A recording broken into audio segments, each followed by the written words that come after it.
1 Corinthians 8:1. About the meat sacrificed to idols. We know that all of us have some knowledge. Knowledge puffs up, but love builds up. So he's saying, don't let this be about the knowledge. Do things out of love.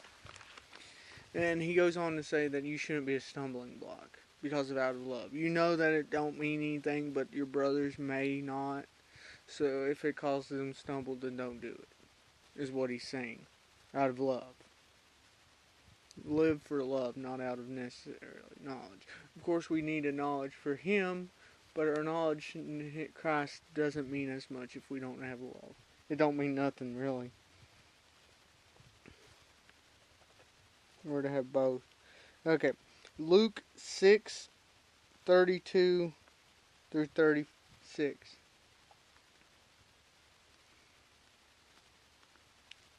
But if you love those who love you, do you desire any thanks for that? Even sinners do love those who love them. So what he's saying is it's easy to love those who love you. What sacrifice, what reward should you get from doing that? Because even those who live in ways that are not godly love those who love them.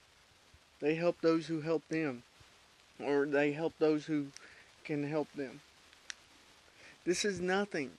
What we need to do is love our enemies. And he goes to this because this requires sacrifice. The godly love requires sacrifice. Jesus came to die for us sinful man. That's love. How'd that help him? It didn't. It helped us, though. So the greatest show of love and display of love is the cross. So when we don't understand fully what love is, just look to the cross. Verse 33. And if you do good to those who do good to you, what credit is it to you? For sinners do the same. So he's making a point. You think you're good because you show love to those who show love to you. But how are you treating these people who you call sinners? You're not trying to display love to them, not just trying to display God to them. You're treating them as outcasts. We as a church can do the same to the lost. We can treat them so negative that we're not showing love. But we also got to be careful because we don't show love by accepting their sin. We accept them but reject their sin. Because to accept their sin is not a show of love either. It's a show of sinfulness as well. Verse 34. But if you lend to those who you hope to receive back, what credit is it to you? Even sinners lend to sinners to get back what they lend. So what he's saying is, he's driving this point home because they think because they're doing all this that they're so good. And he's saying no.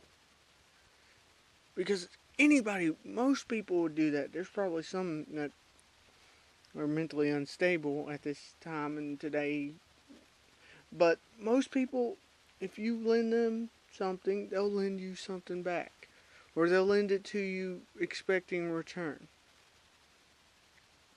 You know, this ain't a sacrifice.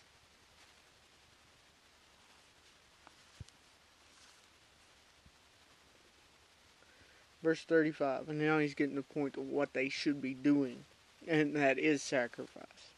But love your enemies. Do good and lend to them, hoping for nothing in return, and your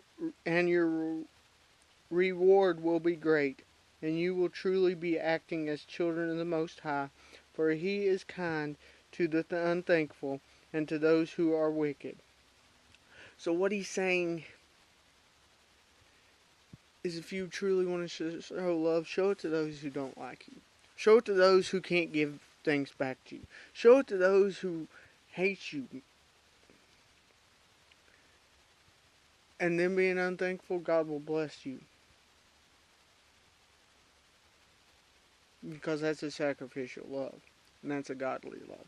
Verse 36 as I finish. Therefore be merciful, just as your Father also is merciful. Okay, what he said is we have no reason for God to love us. So we're to show that same display of love to each other. Does it matter that they deserve our love? No. Does it matter that they deserve our help? No.